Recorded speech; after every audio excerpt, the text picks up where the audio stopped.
Moi, ce dont je suis le plus fier, c'est pas un projet en particulier, mais c'est la capacité à maîtriser beaucoup de projets chaque année, euh, plus de 70 projets de plus de 5 millions d'euros pour les plus importants, dans les coûts, dans les délais et dans le scope, hein. Donc la capacité à faire voler des projets, à les faire atterrir entiers dans les délais, année après année, et des projets qui sont tous sélectionnés parce qu'ils apportent de la valeur. Et ça, c'est quelque chose qui est rentré dans les gènes grâce à la valeur ajoutée de la DSI Group. Le moins fier, c'est selon les zones géographiques, dans certaines zones géographiques, je pense à l'Europe en particulier, la plus grande difficulté à partager, à mutualiser des solutions applicatives. Autant dans les pays émergents, nous avons été très vite dans les 3-4 dernières années, autant en Europe, ça s'est avéré beaucoup plus compliqué, beaucoup plus lent que ce que nous avions prévu. Et plutôt pour quelles raisons? C'est lié au profil des DSI métiers? C'est plutôt un problème humain? C'est politique? Il y avait de vraies bonnes raisons C'est lié probablement à une plus grande difficulté à standardiser les process métiers d'un pays à un autre, la compétition étant très locale. La volonté, la capacité, on a sous-estimé la volonté métier de standardiser les process métiers et standardiser de l'informatique, des applicatifs sans le faire la main dans la main avec les métiers à un niveau multi-pays est quelque chose de très difficile. Donc autant nous l'avons bien fait dans une région qui est l'Afrique et le Moyen-Orient, sur 22 pays, autant en Europe sur une dizaine de pays. Ça a été plus lent parce qu'il y avait dans cette zone-là, à ce moment-là, pas la même volonté. Et cette volonté, c'est plutôt quoi? C'est plutôt la direction générale qui, quelque part, n'a pas joué le jeu, ou vous a pas donné, ou a pas passé les bons messages, ou a mal présenté ça? Oui, c'est des choses aussi simples qu'être capable, avoir la volonté de passer de 2000 produits à seulement 200. Dans certains pays, cette décision a été prise pays par pays de simplifier considérablement et en rupture le portefeuille de projets. Ensuite, quand vous renouvelez des CRM, des social CRM, des billing, des charging data qui explosent actuellement, la complexité à changer est beaucoup moins grande et donc les facteurs de succès sont beaucoup plus réunis.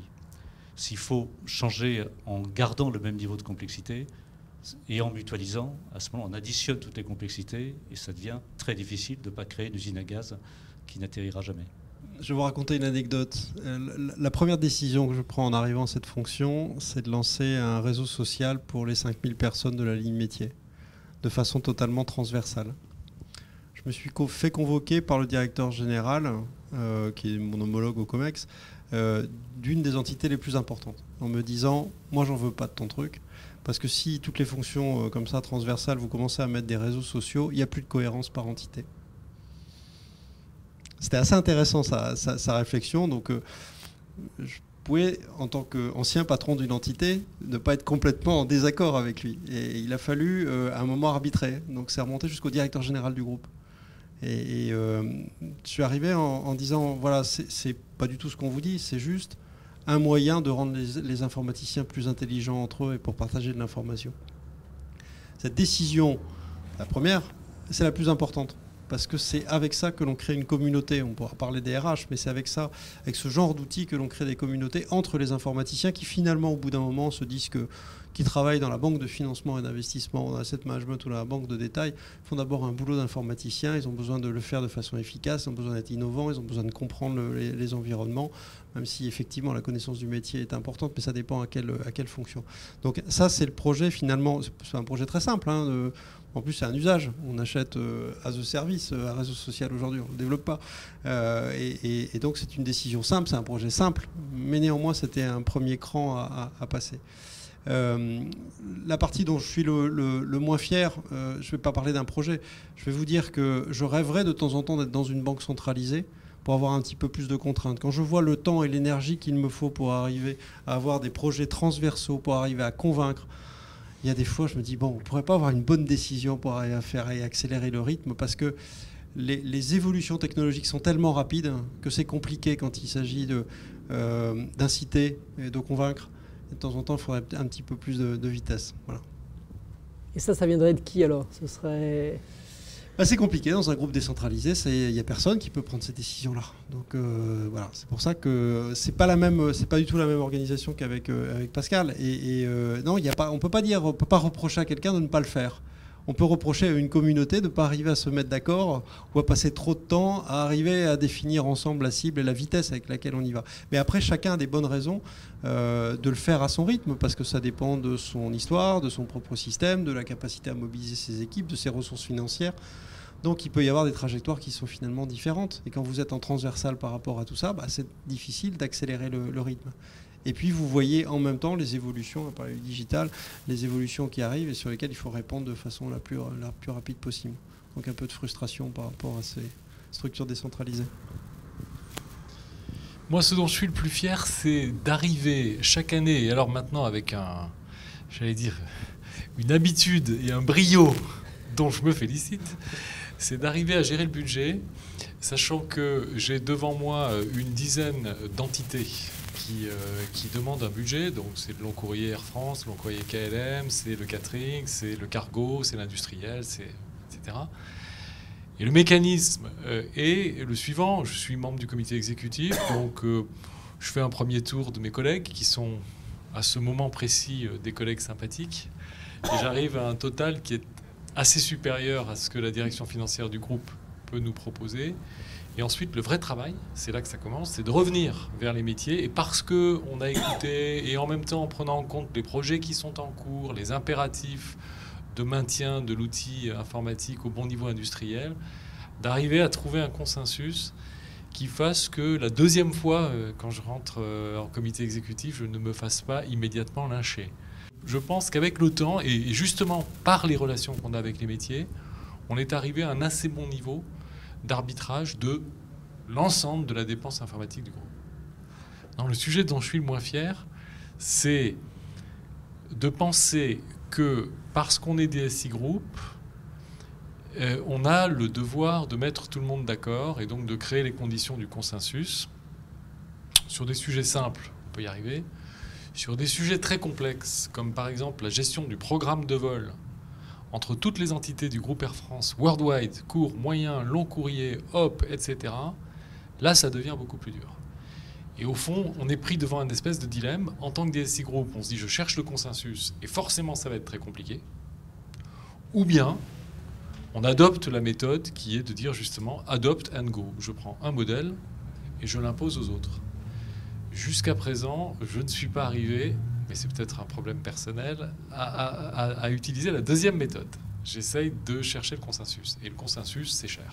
Des 4 DSI ce soir, je suis celui qui travaille dans l'entreprise la plus franco-française et qui, compte tenu de son poids dans la banque de détail en France, est totalement en empathie avec la façon dont pense la société française.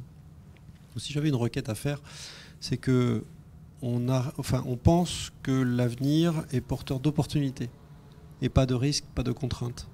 Et qu'on se dise que tout ça représente une formidable opportunité, que c'est une transformation majeure de la société dans laquelle on vit, de tous ces métiers, et que l'on prenne le big data, le cloud, le social, la mobilité, etc., comme de sources d'opportunités de reconcevoir, et qu'on ait envie d'avenir, et qu'on se dise par rapport à tout ça, waouh, il y a plein de choses à y faire, et il y a plein de volontés. Or, on a tous tendance, c'est tendanciel, encore une fois, j'ai vu des gens de 80 ans qui sont capables d'avoir des regards de jeunes de 20 ans sur l'évolution de la technologie, mais on a tous tendance, encore une fois, plus on vieillit, moins à être perméable à toutes ces innovations.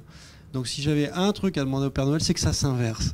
Et que finalement, avec l'expérience, on se dise qu'il y a plein de choses qui peuvent arriver de bien et que justement, on puisse regarder ça avec des yeux d'enfant, pour reprendre votre expression sur le Père Noël, et en se disant qu'avec tout ça, on a des choses formidables à faire. Enfin, c'est vraiment entre nos mains. C'est d'exercer notre leadership de manière résolue, constante, notre leadership de transition numérique, de notre e-leadership, de manière résolue, sans faillir et sans faiblesse, hein, en gardant notre énergie avec nos équipes. Et le succès ne vient pas d'ailleurs, ça vient de nous. C'est à nous de le fabriquer, pas tout seul, mais en créant les conditions du succès et de la coopération avec tous nos collègues métiers. Je pense que la relation entre le DSI Group et son environnement dans l'entreprise au niveau exécutif est quelque chose qui est à revisiter, à rebâtir, et on va y gagner. On va y gagner beaucoup. Bien sûr, l'informatique n'est pas le core business chez Air France KLM. Il est peut-être un peu plus dans les banques, il est peut-être un peu plus dans les télécoms, mais petit à petit quand même les métiers se rendent compte que tous les grands programmes de transformation, tous les grands programmes de gains, de repositionnement client, de différenciation passent par cet axe. Et donc, il me semble qu'on a un rôle à jouer. Nous sommes les seuls, moi j'aime bien utiliser cette expression, je suis le seul quand je rentre dans la salle du comité exécutif à avoir potentiellement à peu près la totalité des personnes comme ennemies ou comme amies. Mais en tout cas, j'ai quelque chose à dire à chacune d'entre elles. Alors que mon collègue du cargo, pas grand-chose à dire immédiatement au patron de l'industriel ou au patron du passage. Moi, j'ai cette chance. Nous avons cette chance. On est complètement transversal. Et en plus, on est porteur d'un sujet qui est effectivement qui fait rêver. Les startups, là, nous, on avait un truc la semaine dernière avec 40 startups. Quand je regarde ce qu'ils ont sorti, les petits gars, mais c'est génial. J'ai vraiment envie de les aider. Voilà, si j'avais un souhait à faire au Père Noël, c'est d'avoir plus d'argent pour les aider. Donc on a un rôle à jouer, quoi. On a un rôle qui est nouveau, qui est chouette, qui est vraiment chouette. Dans l'industrie bancaire, je pense que c'est pareil pour les télécoms. En tout cas, dans la banque, on manipule plus d'argent, on manipule des octets. C'est-à-dire que l'informatique, c'est la chaîne de production. On n'a pas des avions à remplir. Nous, on a juste de l'information à fournir à nos clients ou à traiter pour nos propres besoins. Ce qui fait qu'on a une particularité au niveau des DSI Group, c'est d'arriver à faire comprendre qu'il faut tout reconcevoir en partant de l'informatique et non pas de se poser la question de comment j'optimise le système actuel par l'informatique. C'est tout reconcevoir. Reconcevoir la relation client comme les process internes. Et ça, c'est compliqué parce qu'il faut partir de l'informatique pour voir ce qu'il est possible de faire. Donc, il faut avoir cette culture informatique qui est de dire, mais tout ça, à quoi ça peut servir ? Et je me pose la question complètement différemment, non pas encore une fois de dire je veux garder mon process, je veux garder ma relation client. Non, je pars de ce qu'il est possible de faire désormais et j'en déduis une nouvelle façon de travailler. Pour prolonger ça, je pense qu'il y a une mission importante dans les fonctions de groupe, c'est d'identifier les grands sujets potentiellement de transformation, de les identifier, donc de les formaliser et de les faire avancer au niveau du groupe, au niveau du COMEX bien évidemment, mais également au niveau des DSI opérationnels. Je prends juste un exemple. Chez nous, la transition numérique, c'est partie des fonctions groupes. Il y a 1 an et demi, presque 2 ans, quand on a parlé d'un programme de transition numérique avec des impacts forts sur les métiers, des impacts forts sur les DSI, je ne dirais pas qu'il y avait certains doutes dessus, mais les gens regardaient gentiment. Et puis avec le temps, avec les explications, avec les travaux qu'on a pu faire, on a fait un livre blanc l'année dernière sur le sujet pour tenter d'expliquer tout ça. Et tout d'un coup, c'est parti, les métiers se sont appropriés le sujet. Donc je pense que ça, c'est juste un exemple. Il y a plein d'autres sujets comme cela où notre rôle, c'est bien d'identifier ces sujets potentiellement transformants et de les pousser, de les faire avancer le plus loin possible, de telle manière qu'ils puissent, le jour où il y aura suffisamment de prise de conscience, qu'ils puissent partir très vite. Et il y a beaucoup de sujets aujourd'hui qui émergent, que ce soit la transition numérique et toutes les innovations, si on les met à côté de la transition numérique. Il y a plein de choses qui sont en train de se passer autour de nous et il faut être extrêmement vigilant, détecter tous les signaux faibles de telle manière qu'on puisse les traiter, les rejeter si on s'aperçoit que ce n'est pas le moment ou que ce n'est pas utile pour notre entreprise.